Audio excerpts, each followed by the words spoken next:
So yesterday I remembered that I have to talk about fear. I was thinking, what am I going to talk about? So I remembered yesterday only. And this morning I was coming, somebody said, are you going to talk about fear? So I said, wow, that's a good memory. I went to Thailand. There were so many things, going on in Thailand, this and that. So then time passes. But somebody reminded me this morning again. That's good.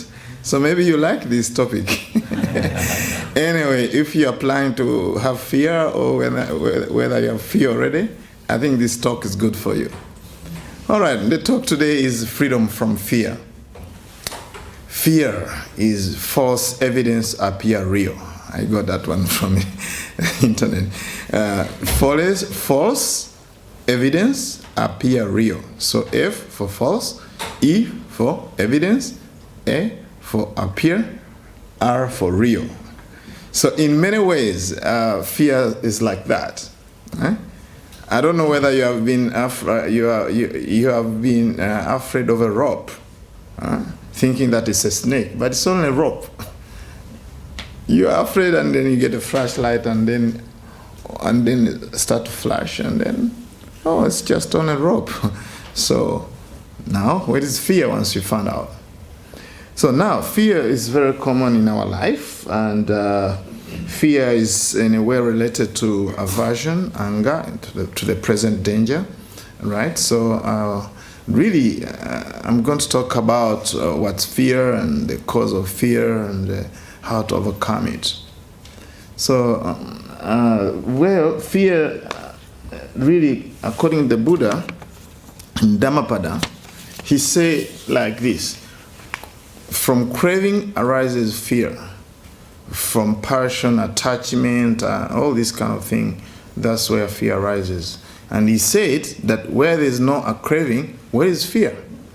So we can see clearly from the scripture, Dhammapada, that fear arises from craving, pushing away things. Craving or desire is bipolar. One is desire to get. Right? That's one branch, one part of fear of craving is to get something. But there's also another kind of craving or desire to push away things. So desire belongs to something where actually, fear belongs to this kind of desire to push away things that we don't want.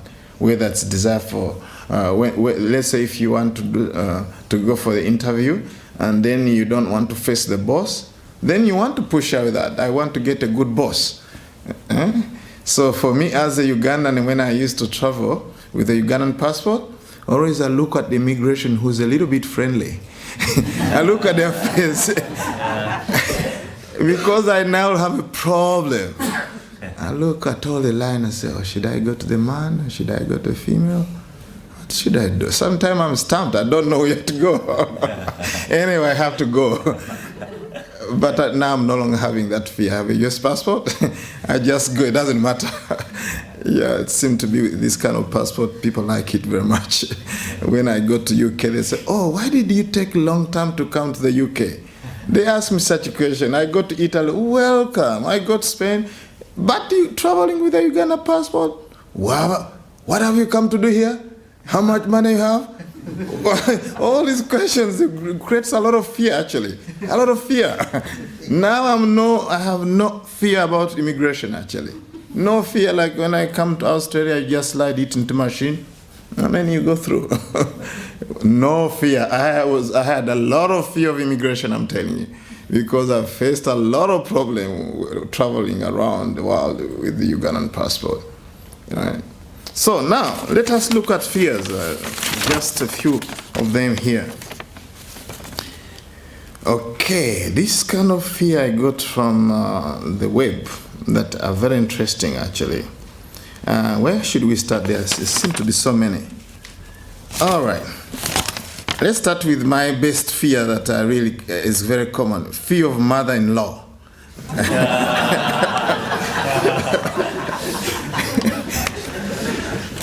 Just to be fair, now father-in-law also. I went in a country in Brazil. They told me that in Brazil, many people stay with the in-laws.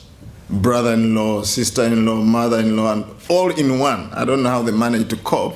Anyway, they seem to manage, I think. With a little bit of dose of Dhamma, I think you can. So this is a common fear. It doesn't matter which culture. It's very, very common. And then, of course, I'll give you some tips how to overcome this. All kinds of fear, just about any kind of fear. All right, so we got some kind of fear, which is also, let's start with fear of bath. Some people are afraid to take a bath. It's called ablotophobia. People think that when they take bath, something's going to happen. But it's not your problem, I think. Okay, there's fear of love, falling in love. Then this is a philophobia. This is all this kind of fear that I'm actually just outlining that existing in the world there. They say that Queen Elizabeth actually had this kind of fear. Maybe had a lot of trauma in the past, I don't know. So it's kind of interesting that people can be afraid of love. I guess due to the commitment involved, because you get one free. Yeah. Fear of sleeping. People think that they will die while asleep. That might be also common. There's also fear of the sun. This is, I think, not so common in Africa because we have inbuilt protection, right? And also Sri Lanka. But most people are afraid of sun because of actually cancer. It will have cancer when they get burned and all these things. So anyway, that fear can be easily gotten. You can get rid of that fear by actually taking an umbrella. A very good umbrella should solve this problem. Take lots of vitamin D also. That can help. Okay, we go to another fear. Fear of home. Contents of home. That's why people travel a lot. They don't want to maintain a home. Because again, responsibility, you know. You have a big home, you have to sweep it, take care of it, and all this kind of thing. Some people, they say that they have fear to have a home. So they just wander around. In a way, that's how we used to live, actually. Many years, we lived without homes. We just keep on wandering, hunting. Actually, that's why Africans moved all the way to Australia. What you call aborigines? Aborigines, they traveled from Africa. Did you know that? Oh, really? Last time there was a documentary that we played here, and people enjoyed it. Yeah, so if you're interested, you can look for it. So you can see how all these people traveled all the way from Africa, actually, and they populated the planet. So what people do then is to go traveling on the move. That's why you have a motto here of Melbourne. Melbourne is on move, eh? On the move. I like that one very much too. Fear of holes. People think there will be snakes. When you come to Uganda Buddhist Center, we have so many holes. If you have never seen what comes out of those holes, especially snakes, and there's something that came out of the hole. I was in Uganda. It's very scary, really scary. So people fear of holes, yeah, in the ground, thinking that something's going to pop out of the holes. That's also another common fear. Fear of the, let's say, there's another fear which is very interesting here. Fear of failure. This is very common. Nobody wants to fail, actually. All of us, we want to be successful. But what's very interesting is also fear of success. People are afraid of success. Do you want to be the president of Australia? Do you want to be the president of Australia? That's success. This is a huge chunk of land. You'll be very successful if you become a president of Australia. Why are you afraid? Have you ever asked why you are afraid? I mean, you might want to be successful, get a job, good wife, and good job, and all that. But why don't you go for the highest success? Be the president of USA and take pills, sleeping pills every night. So actually, people are afraid of success because any kind of success comes with responsibility, and people don't want to be responsible. So that could be the reason. So it's very common, actually, people want to succeed, but they're afraid to be successful. So then that becomes a source of fear. Of course, fear of loss is very common. And to the Buddha, really, in terms of loss of material, to the Buddha, he said that the only thing you have to be worried is get loss of sila, ethical conduct, and panya, wisdom.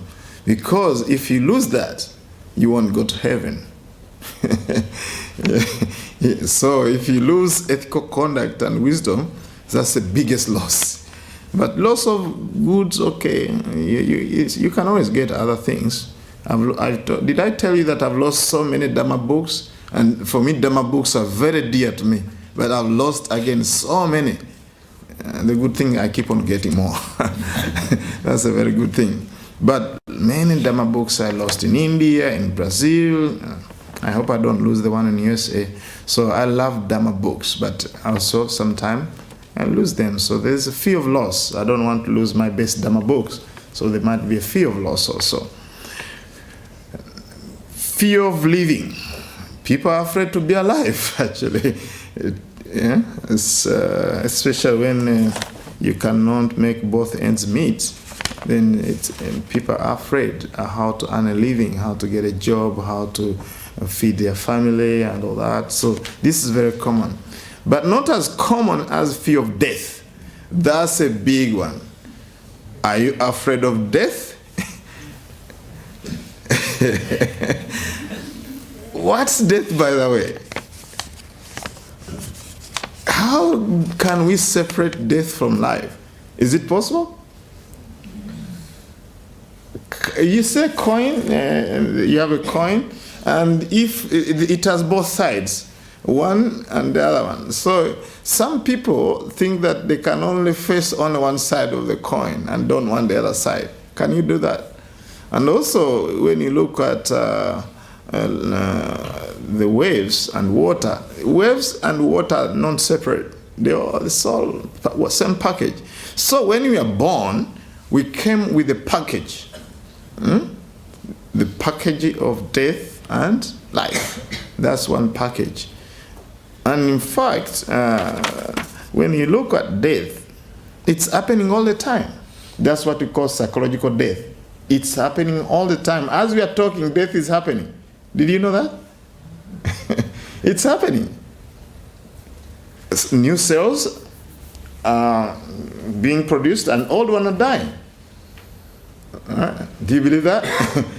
Really, after 7 days, they said that after 7 years, actually the whole body changes. The entire body changes. According to science, in 10 years, I think also, and the latest one is 10 years. You might as well give yourself another name. Now I'm Buddharakkhita. After 10 years, I'll become Dhammarakkhita. Next time, don't invite Buddharakkhita. Invite Dhammarakkhita. After 10 years, if you invite me after 10 years, you're going to get Dhammarakkhita. And another 10 years, Sangharakkhita. Really, actually, we are dying. After 10 years, everything has changed. Then psychological death is happening all the time.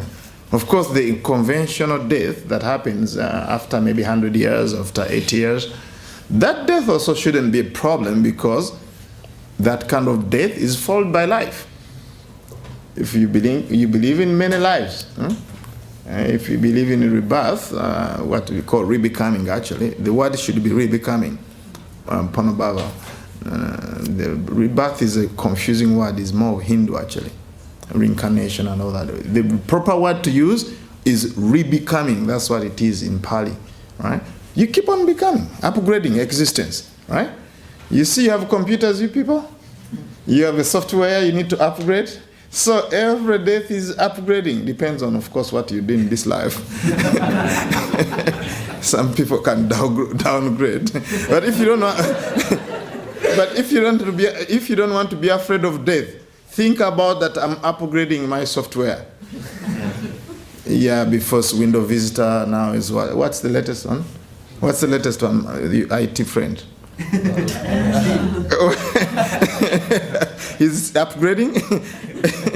What's the latest version? Windows 8. Eh? 8. Okay. That's what you should think. Coming very soon. When you're about to die, soon, coming soon. That means you're going to get a new body. No worries.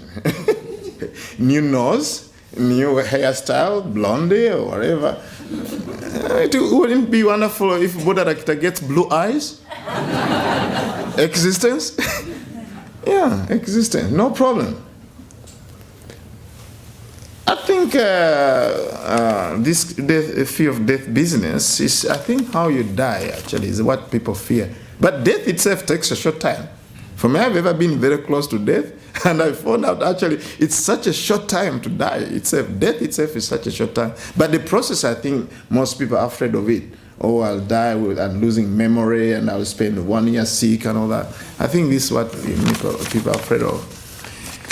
All right, I think the ultimate, the arahants actually don't die. Arahants, we don't call that death. They just go in nibbana. So anyway, the 3 kinds of death. If you know those 3 kinds of death, there shouldn't be a problem. One is psychological death, right?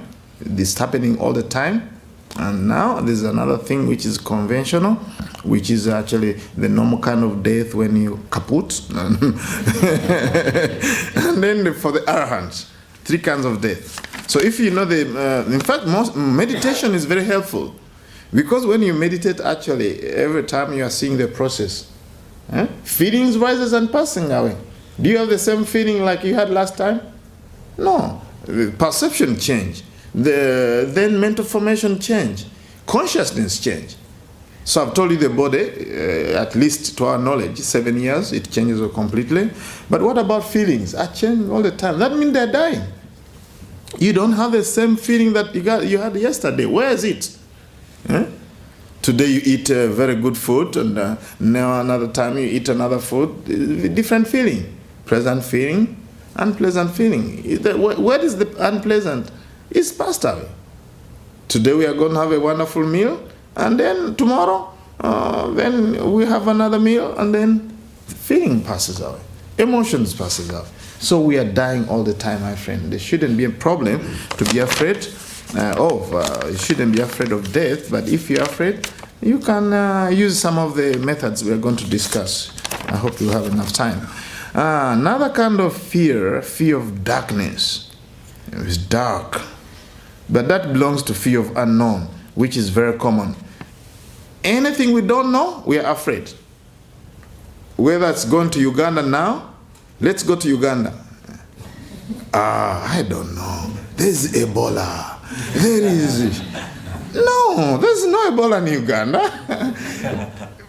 What's actually leading all that fear is the unknown, right? Yeah, anything you don't know, ranging from dating and this and that, anything you don't know, actually it brings a lot of fear. Usually most of those fear actually are really not justified, most of them. There is another interesting fear. Fear of fear. So there's fear, then you're afraid to be afraid. And then you're afraid about being afraid. So that also keeps on perpetuating the fear. There is another kind of fear that's very common. People are afraid of meditation. They don't want to see impermanence. They don't want to see dukkha. They don't want to see non-self anatta. They say, how it's very strange that I want to have my soul. How am I going to do my business without a soul? His teaching of no soul, the Buddha's teaching of no soul is terrible to many people. How can I live without a soul? You know? So people are afraid to meditate, to see anatta. So this can be also a big problem. There's also, I think, a fear of nibbana, final enlightenment. People, they are afraid of nibbana because they are not going to drive their car there. I think that's a big problem. They don't have their girlfriend, wife. This is the biggest problem. I call that nibbana phobia. So now what they do, instead of practicing to attain nibbana, they get only bananas. Because they are afraid. It's amazing. Is it not amazing? What people do actually, these people who are afraid to attain Nibbana, they say, I'll wait until Meteor Buddha come. When is he coming? Because the Buddha takes eons and eons to come. Did you know how many years the Buddha takes to come? Eons and eons. So people would rather wait for eons while enjoying their car and food and all these things than attaining Nibbana. Final enlightenment. The final goal of Buddhists is Nibbana. So in the meantime, they are getting bananas all the time. When they practice, they get contented with so me, I'm not going to go to a retreat. Yeah, because they know the product of a retreat, that they might attain Nibbana. And when they go home, they cannot enjoy. People are afraid that they won't be enjoying a relationship when they penetrate into impermanence. Oh, everything is impermanent. When I go home, everything, the chair is impermanent, my wife is impermanent, and all this kind of. How am I going to enjoy life? I better put off my meditation and just get on with life in a very simple way, easy way. In other words, people just want to go the easy way. Okay. There is another fear which is actually the Buddha asks us to be afraid. Hiri and Ottappa, moral fear. That's qualified actually. Moral fear and moral shame. To be afraid of doing wrong. That's what we should do. This kind of fear, we can actually work with him slowly by slowly, but we should really have moral fear. Not to commit, we should not commit, break the precept. We should actually do what's skillful and all that. So now, with all this kind of fear, what can we do? It seems that it comes from the very, very beginning of our life. Can you imagine when we are born? Just picture when you are born. And then you are thrust out in the world. New light. Up here there was no light. Very cozy, In the mother's womb, they're very cozy. You get free food. Take away. It's on demand. So now we come from all this comfort, and then people start touching you. Can you imagine the trauma? Being touched by the hands of the doctor? Very rough. There, the touch was wonderful in our mother's womb. Then the sound, can you imagine? The sound when you come out as a baby, start hearing this sound, is terrible. How I knew that is terrible is one time I had some wax in my ears. Then I went to a doctor to remove them. Actually, I could not hear very well. That day when they removed all the wax and I got my new ears, I went to the street. It was so scary. I had to do like this. It was too loud, actually, because, they had big chunks of wax inside here and here. Can you imagine what the baby, when the baby comes, they really get traumatized. So fear starts from birth. Actually, that's where it starts, and it gets perpetuated throughout our life. And unless we work on it, we have to learn how to work on our fear. Right? Now, a few methods that you can use to deal with fear. The first method is to recognize when it's present. When fear is present, I'm using now Satipatthana Sutta discourse, right? So when fear is present, be aware that fear is present. If it's absent, be aware that it's absent. This kind of awareness is very, very important because you are not sidestepping fear when it's present. You are not sidestepping. Before fear arises, and then you go for something else. You leave fear alone. Right? You go something else. You think about something else, you react also. There's always a reaction when fear arises. Why am I having fear? And all this kind of thing. But here, when we are just mindful of it and make it the object of a meditation, then actually it's workable because we are facing our fear. In fact, there's a saying which says that the best way to deal with fear is to face it. So you face fear. That's the best way. I was so afraid about swimming, because my cousin was about to drown in Uganda, and then my parents told me not to swim, not to go near water. It's only unless it's in a cup, you know. That's okay, no problem. But going around the big body of water, no way. And then I used to go to a picnic, and I see all these kids from other family, because I studied in a boarding school. We used to go to a picnic, and I see kids swimming all the way in the middle of the lake. For me, I was just looking like this, admiring them. So I was afraid of water. But then I had to fear. I mean face the fear, right? When I went to India to study, I say, my parents are not here. They can't see me from here. So I went to the swimming pool, and then I was sinking like a rod, like any other African. Actually, I don't know why Africans sink like rods, like real metal. When I look at these people swimming, Westerners with the novel like this on a swimming pool, I say, well, how they do it? Actually, they are reading their novels. Yeah, and I said, no, let me go and learn swimming. I can't do that, reading a book on water like this. I never did that. I sink. Africans think. At any rate, I learned how to swim anyway. But I had to face fear.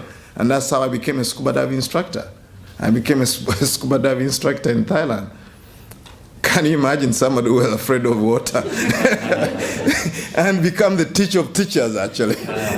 So you can do it, actually. You can do it yourself. So now, actually face your fear by recognizing it. Recognize fear, fear, fear. And then the next step, that's the first step, is the presence and absence of fear. Recognize the presence and the absence of fear. That's what we get in Satipatthana Sutta. And then the next thing is actually to have a proper attitude when the fear is there. In other words, don't try to push it away. Pushing away fear makes it worse, right? Because pushing away things is what? Is aversion. So you have aversion towards fear. So that's not going to work. Indulging in fear also is not going to work also. And also ignoring it is not going to work. So the proper attitude is trying to understand fear. Understanding fear as fear. So this is what we call a proper attitude. All right. The second method is attitude. Develop a proper attitude. In other words, have wise acceptance that okay, this fear has a reason. It's a mental state. Right. Recognizing that it's a mental state, then you have some form of acceptance that it's what it is. All right.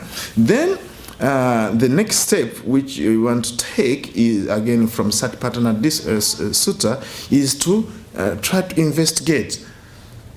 Wow. Investigate, is it increasing? Is it staying the same? Or is it decreasing? Decreasing or increasing or staying the same? So in other words, try to investigate in the impermanence nature of fear. Because it's impermanent. Right? So when you investigate, you can see, oh, now fear is decreasing, or is increasing, or is staying the same. So you know for yourself, right? But a good investigation also to see how unsatisfactory it is, and also how selfless it is. It has this kind of impersonal nature. Because it's a mental state, it comes due to causes and conditions. As it comes due to cause and condition, it will go also due to cause and condition, it will go. Right? So you gain some insight into anicca, impermanence, dukkha, unsatisfactoriness, and anatta, non-self. So you get wisdom under your belt even when fear is present, but you are getting wiser. At least you are getting wiser. This is very, very important. Another good investigation you can do is to see how actually fear affects your body. How does fear affect your body? When you have fear, what happens? You feel like sweating, right? Blood pumping very, very fast. So when you kind of sense these signals, so that next time when fear arises, you can see it at the beginning and you don't allow it to take over your life. You know, some people have this problem. Fear has taken over their life, right? So they're afraid about anything about the darkness, about this. So then fear has taken over their life. But if you investigate, then next time fear arises, you'll be more aware of it. You'll be more in tune, right? Oh, now fear is arising. Oh, let me try to use some of the methods how to overcome it. So you investigate in terms of impermanence, in terms of unsatisfactoriness, in terms of anatta, non-self. That can be very, very helpful. The next step you can do is actually to recognize or depersonalize it, right? Not clinging to the fear as a mental state, but you can depersonalize it. Again, I'm getting this from this discourse itself. Depersonalization or non-clinging is fear not I, not mine, not myself. Fear not I, because most of the time people identify with the emotion. Because fear is emotion, so there's a strong sense of identification. I'm fear, I'm afraid of flying, I'm afraid of this. So then people smuggle their I into the fear itself. But this smuggling of ourselves into the mental state, that brings problem because you identify with the mental state, this kind of identification. So what you want to do is not identify with an emotion, basically, but in this case, fear. Don't identify yourself with fear.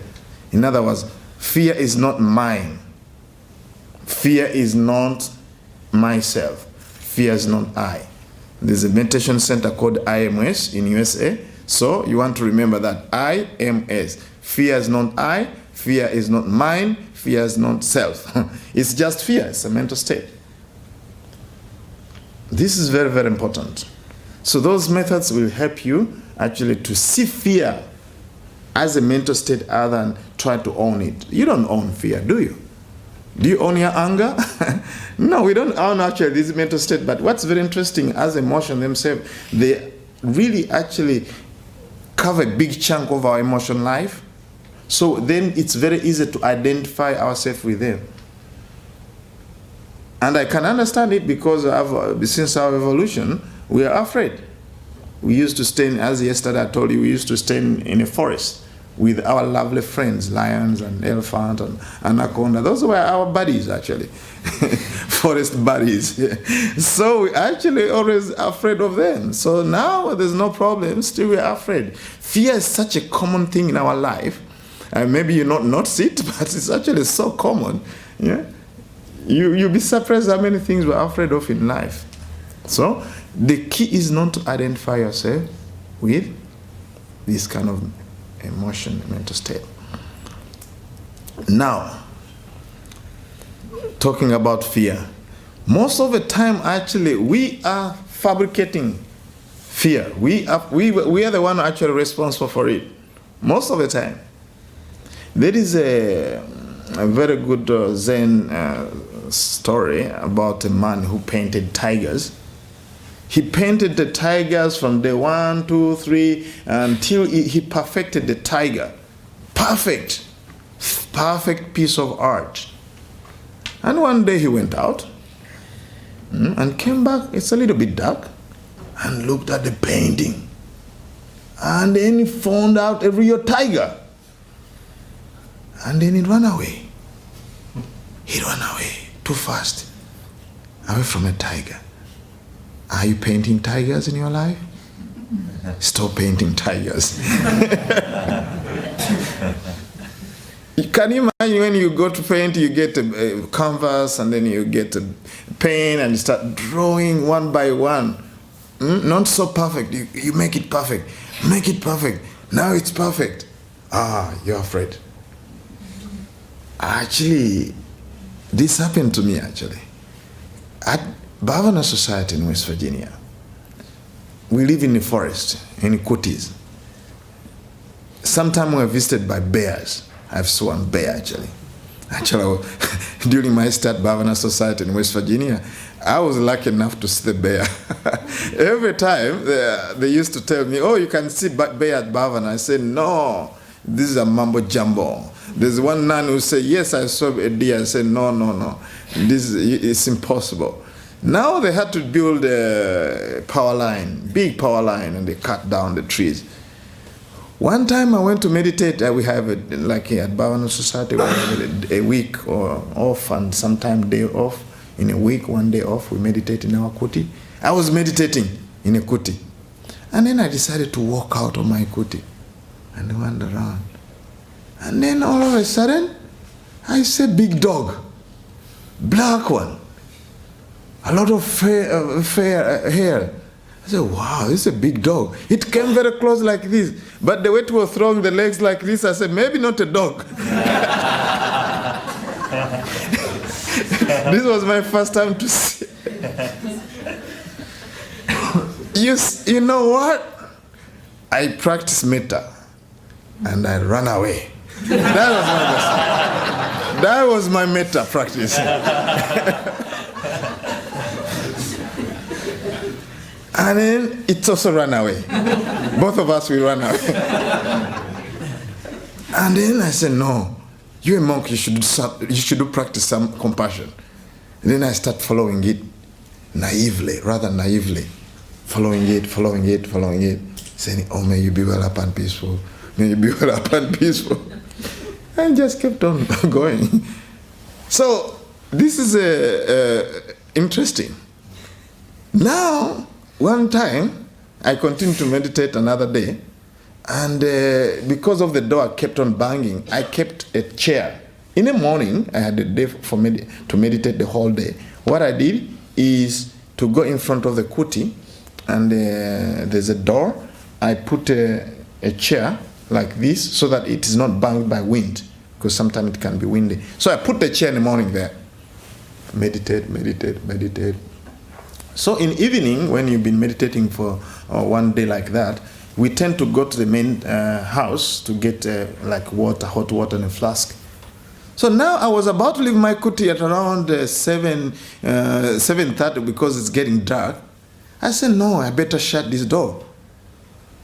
And then, of course, the door was, I usually don't use that door. But this time I went there, and then when I opened the door, I started closing it like this. Then I saw a chair. I thought it's a bear, actually. I'm the one who put the chair in the morning, and now it's a bear. You see? So most of the fear we have is we put it there, and we forget. Mother-in-law. Who brought the mother-in-law?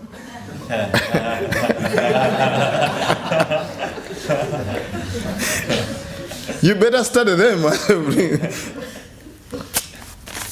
Okay, let's continue. Another technique which is very effective is actually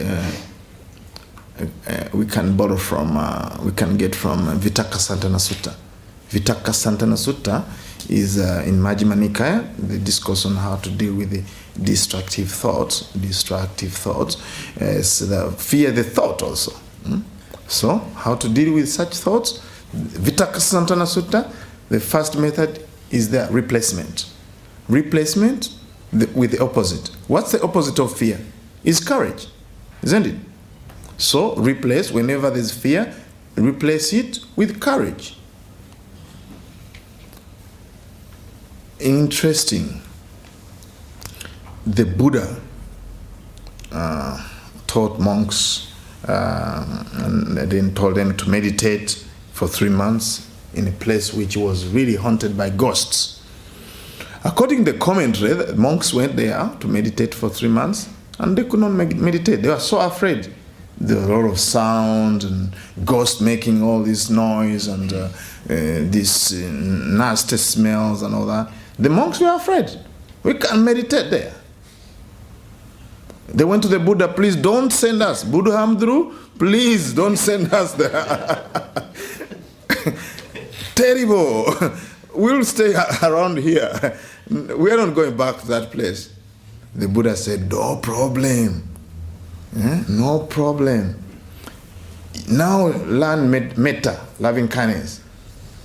And then when you learn metta, loving kindness, you go back. You are going back with the base tool.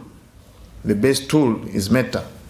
And then the monks went, according to the commentary, the monks went back, saying metta, loving kindness, and then there was no problem. All these goblins and ghosts, we are so happy to see them again. So it works. That means it works. It works. Right? So replace it. So because fear is part of anger, aversion, so you better replace it with a mental state which is the non-anger, which is metta. So whenever you have fear for something, just send metta, loving kindness. Right? Send loving kindness. May I be well up and peaceful. May I be safe. May I be healthy. May I be happy. That can take care of your fear. In fact, I remember I did it myself where I was meditating in a cemetery in Thailand where there's dead bodies, actually. They don't cremate them. They just dig a little bit of ditch and put them there temporarily. So I was meditating there, and I wanted to see ghosts. The reason I was going to meditate there is to see ghosts because I was so afraid.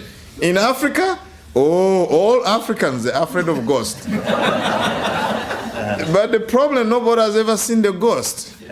And when for my worst frustration in Africa is not to be able to find a single person who has ever seen a ghost personally, with first-hand experience. That was the biggest frustration. When I got somebody, have you seen a ghost? I said, no. Somebody told me there's a ghost. And I got another person, have you seen somebody? He said, no. Somebody told me. I said, when am I going to learn that somebody has seen a ghost? I went to Africa. I left Africa and I went to Thailand in 2006. I went on a ghost adventure. 2008. Yeah. Then when I went to the place, I told the monk to take me there that night, and he told me, stay here, you'll see the ghost. And then I meditated. There was no ghost coming. But again, there were some trees, branches breaking. I thought, this is the one now. I opened my eyes like this. I said, that's real, maybe. I'm going to be the first African to say ghost. But I said, actually, I start thinking, what do ghosts do to you, actually? Do they kill you, actually, if you see them? I start saying metta. Oh, may I be well, happy and peaceful. So there was no fear of ghosts. Right? There was no fear of ghosts. Again, I was disappointed because I finished my meditation. I just get so much trouble with mosquitoes. Then I was afraid of getting fever, dengue, and malaria, a combination of malaria in Africa and dengue in Thailand. I said, if I get malaria in Africa because I just came from Uganda, and the combination of dengue, I'll be kaput, actually. Both fever, you don't want to get both fevers. So anyway, I left the place and then I started doing walking meditation because I thought sitting meditation would not give me good access to a ghost. I said, okay, let me do walking meditation. And so it was dark, actually, in a big forest in the middle of nowhere, actually. And then I started, maybe tigers are the one who are going to come, because I read the stories about these Ajahn monks, Ajahn man seeing tigers and all that. So I thought this time is tiger, actually. But it didn't come, so now that's another disappointment. Next time I go to Thailand, it was supposed to be this time, but I didn't make it to the north. So I want to really see a real tiger, a real ghost, and then I see how much fear I have. I want to test how much fear I have in my life by seeing a real ghost. I hope that will come. I hope I realize my dream. I want to be able to describe a ghost in all details to Africans and all people I see it. Next time I'll do that. Now, another method is we finish what we call replacement. You replace with the opposite. The opposite of fear is courage. You replace it. And then another method, according to Vitakka Santana Sutta, is reflection. You reflect that fear brings suffering. Why do I have to indulge in fear? We all know what happens when we have fear. Don't we feel some kind of suffering? So if you know that fear really brings suffering, why do you indulge in it?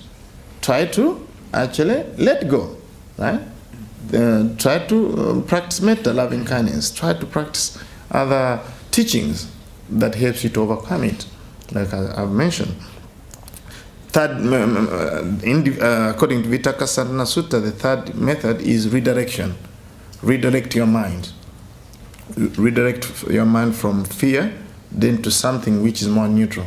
What I did during that time in the forest when I was facing my fears about ghosts, so I started actually reflecting on the qualities of the Buddha, Dhamma, and Sangha. Reflecting on the qualities of the Buddha, Dhamma, and Sangha, I think they are not here. Actually, according to the tradition, according to Buddhist tradition, when you reflect on the qualities of the Buddha, Dhamma, and Sangha, fear will go out of the window. What are you afraid when you have the triple gem? Yeah, so you are. Look at the qualities of the Buddha, Dhamma, and Sangha. Reflect on them, then the fear will not arise. This is in a scripture, how to overcome fear, by reciting, reflecting on the qualities of the Buddha, Dhamma, and Sangha. You know this already, so I don't have to repeat this. You know all the qualities of the Buddha, Dhamma, and Sangha. Okay, the fourth, redirection also means come back to the body. When you have fear, come back to the body. We are embodied beings, actually. Come back to the body, feel the body. Because when you have fear, you tend to go so much in your head, right? Come to the body and feel your body. How does it feel in your body? Come to the breath. When you come to the breath, actually, it actually stabilizes you. You become calm and peaceful. Because fear, what it does, it agitates us. But once you come back to the breath, the breath has a psychological and a physiological effect on our nervous system. So, again, come back to the breath. Take a deep breath. Relax and all that. That will help. Now, the fourth method is retracing. According to Vitakasana Sutta, go backwards. Why do you have a lot of fear? We can go backwards. Like reflection was going forward, is forward looking, fear leads to suffering. But this kind of retracing is going backwards and say, why do I have fear all the time? Why am I afraid of my mother-in-law? Why am I afraid of my boss? Why am I afraid to meet a new person? Why am I afraid to give a Dhamma talk? Public speaking, wow. I don't know why I left it out. Speaking in the public, oh, my friend. I don't have that problem. But it was a problem before. It was a problem. So most people are afraid. What's really actually amazing, for me, I thought that I'm afraid to speak in the public because of my English. But I found people from England, people who speak properly English. From USA, people cannot, these people graduate. I met somebody who graduated from Harvard, but still is afraid to give a public speak. So, actually, it's fierce, not because of the language. Me, I thought people will not be able to understand me when I speak, and they are going to ditch me speaking Ugandan English. I don't have this problem, but in the beginning it was a big problem to talk to people in America. 100 Americans and I'm Ugandan. So these people are going to laugh at my mistakes, you know. But actually it's not the language, it's actually fear. So you can always overcome fear by facing it. Public speech is the more you speak, the more it gets better, right? So then actually retracing always, why do I have fear? You could keep on going backwards. Or because I have anger, I have aversion. Then you go backwards. Why do you have aversion? Or because of craving. Push away things. So this is what the Buddha mentioned in Dhammapada. From craving arises fear. From passion arises fear. Where there's no craving, where is fear? So really, actually, you can go backwards and really trace where fear is coming from to see the springboards of the fear. Once we know the springboards, then fear becomes weaker, right? Let's say if there's a lion, I don't know if a lion's here, roaring and roaring, but if you see the lion is right there in a cage there, or it's in a tree there, then at least you don't have a lot of fear. You know that you need just to go over there. So, what's most dangerous here, actually? The animal here. You don't have a most dangerous? Snakes. Snakes, okay, taipan. If you don't know where the taipan is, you'll be afraid the whole land. But once you really pin it down, oh, it's in this hole, it's in this cave, then you can go everywhere freely. Yeah. So tracing the springboard, the root of fear, can be very, very helpful to overcome fear. But if you don't know the root, oh, why are you afraid? Oh, I'm afraid. Why are you afraid? I'm afraid. No. Be able to pin it down. Oh, I'm afraid of this thing, you know, whatever it is. Okay, according to Vitakasana Sutta, we trace backwards and really find out what's the nourishing root, right? Then lastly, not last, but just my talk, there's more to talk about, but we have to eat. Lastly, you have to face your fear. It's called resolution. Make a resolution. Determination. The Pali word is called aditana. Make a strong resolve. Not fear to become your master. This is found in one discourse. It's called Beya Bhairava Sutta. Let me see. It's in Majjhima Nikaya number 4. Majjhima Nikaya number 4 is called Bhaya Bhairava Sutta, fear and terror. This is what the Buddha did actually before he became a Buddha. He said, I'm not going to change my posture. Whenever fear arose, before he became the Buddha, he was a Bodhisattva, he decided not to change the posture until fear is gone. So you can determine, okay, I have fear when I'm standing, I'm not going to change my posture. I'm not going to sit until fear is gone. Then you use all the methods. I think we have covered 9 methods. We have covered 9 methods here how to overcome fear. Are you going to remember them? Okay, let me outline them. So you make a determination, that's the last one. You make a determination so that you really say, okay, I'm going to face my fear. This is called resolution. Okay, I'm going to recap it.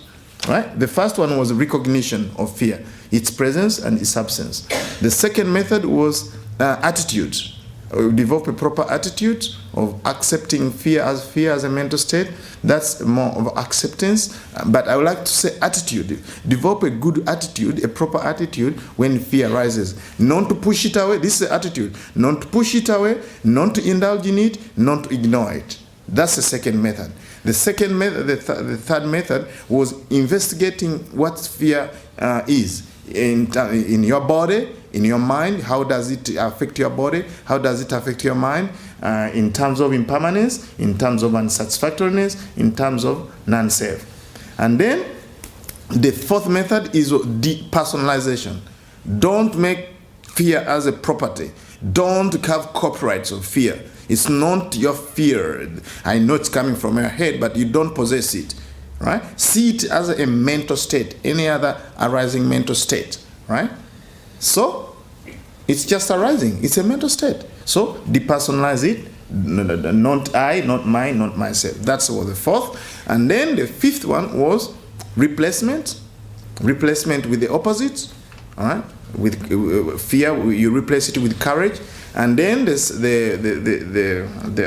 sixth was reflection, that it leads to suffering. Fear leads to suffering. And then the eighth is was redirection. You redirect your mind from the fear, and then you come to the body, come to the breath, or you can even go someplace safe, you know. So that was redirection. And then the number 8, actually number 8 was retracing, and number 9 is resolution. Make a strong resolution or determination so that fear is actually your servant. It's not your master. Most people make fear as their master, and fear leads their life. Everything they do out of fear. They give a cup of tea to the husband out of fear. They do this, everything is out of fear. They fear God. God should be respected. Right? So, not to be afraid of. Because he's a big person? I don't know why people fear God. They have never seen him. or her, anyway, I don't know. So I have covered my Dhamma friends and brothers and sisters 9 ways of dealing with fear. I hope you are going to practice all these 9 methods in order to deal with fear and work with fear in a very skillful way, right? So may you be well, happy and peaceful. May you be free from fear. May you be safe.